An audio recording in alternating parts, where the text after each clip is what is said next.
Nervózne, veľmi nervózne, ale vidíte, máme čo dobiehať. Dúfam, že zajtra znova prídeme, znova vyhráme. Ďakujem všetkým babám. Super robota.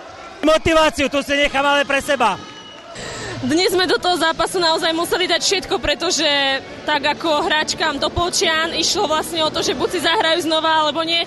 My sme proste museli a preto sme sa snažili, čo to dalo a ukázali sme naozaj, že máme na to, aj keď je nás vždycky menej ako ostatných.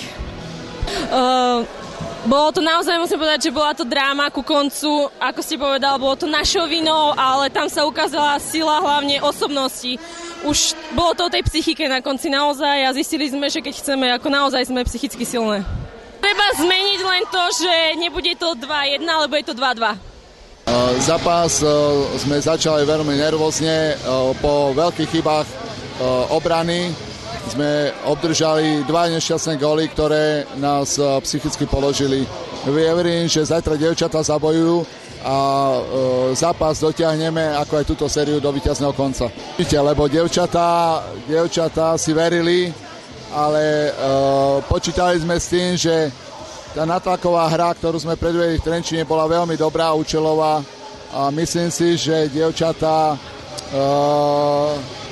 si verili, ale napriek tým chybám, za ktoré sme dostali góly, si mohli same a vlastne oni musia zabojovať. Prekvapili ma, hlavne ma prekvapila kapitánka, ktorá nehrala tak agresívne ako v Trenčine. Prekvapila ma hráčka Kovačová, na ktorú som upozorňoval, ktorá tvorila tú hru a my sme nevyužili v druhej tretine 6 gólových šancí, keď sme vedeli, že brankárka je slabšia. Tak dnešný zápas bol, myslím, že pre nás veľmi najdôležitejší.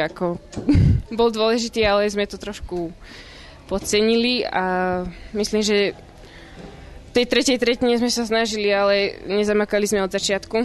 Takže myslím, že je to veľkým sklamaním pre nás všetkých. A verím, že v zajtrajšom zápase to vážne otvoríme a dokážeme, čo vieme hrať.